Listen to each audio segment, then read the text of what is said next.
क्यों है।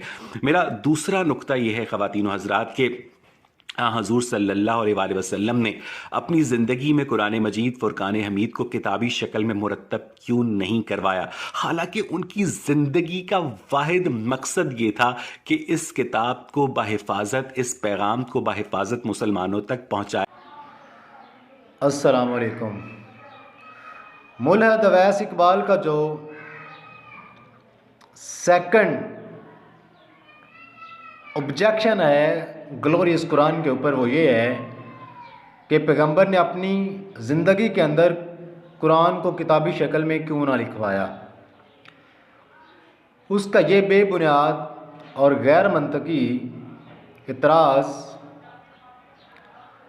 का हम तनकीदी और मंतकी तज्ज़िया करेंगे। उसमें पहली बात तो ये है कि मुल्हद अवैस इकबाल को ये राइट किसने दिया, किस स्टेटस के एतबार से उसने पैगंबर को डिक्टेट करने की कोशिश की है, जबकि पैगंबर को डिक्टेट करने का राइट सिर्फ पैगंबर के क्रिएटर के पास है। इंसानियत में किसी इंसान को यह हक हासिल नहीं है कि वो पैगंबर को डिक्टेट करे। खुदा अपने पैगंबरों को चुनता है और वही हक रखता है कि अपने पैगंबरों को डिक्टेट करे, और खुदा अपने पैगंबरों को डिक्टेट करता है। कई एग्जांपल्स हैं ग्लोरियस कुरान के अंदर।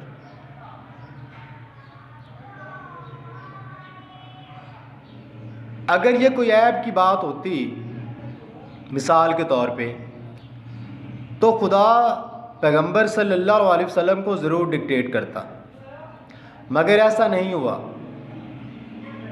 जब ऐसा नहीं हुआ तो मुल्हद अवैस इकबाल को यह क्या हक हासिल है कि वो पैगंबर को डिक्टेट करे, जबकि अल्लाह सुब्हाना व तआला ने पैगंबर को इंडोर्स किया है कि हमने तुम्हारे लिए तुम्हारा दीन मुकम्मल कर दिया और तुम पर अपनी नेमत पूरी कर दी है। मतलब आपने अपना मिशन कंप्लीट कर दिया है। तो मिशन तो कंप्लीट है अल्लाह सुब्हाना व तआला की नज़र में, मगर मुल्हद अवैस इकबाल की नज़र में ये ऐब है। आप जितनी भी ग्रीक एंशिएंट सिविलाइजेशंस हैं, ऑफनली वहाँ पे जो फॉर्मेट था तहरीर का, स्क्रिप्ट लिखने का, वो आम तौर पे या तो पत्थरों पे लिखी जाती थी या हड्डियों पे या चमड़े के टुकड़ों पे, क्योंकि कागज़ इतना अवेलेबल नहीं था जितना रिक्वायर था। तो आम तौर पे यही एक कॉमन फॉर्मेट था जिसमें बुक्स लिखी जाती थी। और ग्रीक सिविलाइजेशन के अंदर जो तहरीर पत्थरों पर लिखी जाती थी तो कहते थे स्टोन बुक। तो पैगंबर सल्लल्लाहु अलैहि वसल्लम ने अपनी हयात तैयबा के अंदर कुरान को स्टोन बुक की सूरत में कंपाइल करवाया, और ये साबित है कि आप सल्लल्लाहु अलैहि वसल्लम पत्थरों पर, चमड़े के टुकड़ों पर, और पैगंबर सल्लल्लाहु अलैहि वसल्लम ने पूरी ज़िम्मेदारी के साथ कुरान को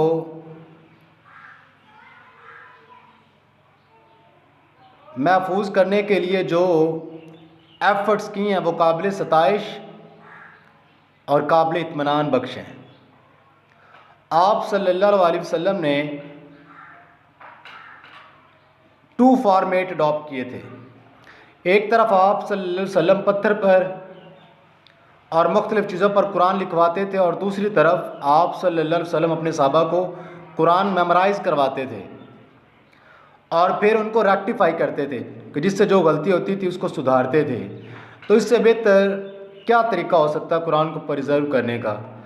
मिसाल के तौर पे मेरे पास एक चमड़े का टुकड़ा है और उसके ऊपर एक मैं स्टेटमेंट लिखता हूँ। वही स्टेटमेंट वक्त गुजरने के साथ साथ आप उठाते हैं और आप एक कागज़ के टुकड़े पे लिखते हैं, तो उस स्टेटमेंट पर क्या असर पड़ेगा। तो जब सहाबा ने पत्थर के टुकड़ों से कुरान पाक को कंपाइल किया कागज़ के टुकड़ों पर, तो उस पर क्या फ़र्क पड़ा।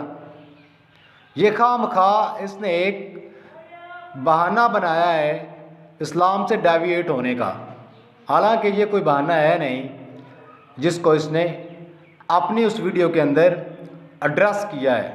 ये एक बेबुनियाद और गैर मंतकी दावा है उसका कि पैगंबर सल्लल्लाहु अलैहि वसल्लम ने अपनी हयात तैयबा के अंदर किताब की शक्ल में कुरान को कंपाइल नहीं करवाया।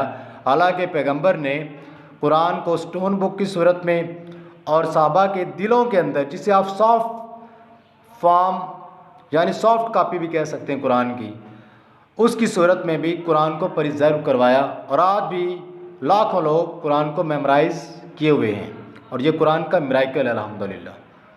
तो मुल्ला अवैस इकबाल का ये दावा बिल्कुल गलत है, तअस्सुब पर मबनी है और जहालत पर मबनी है।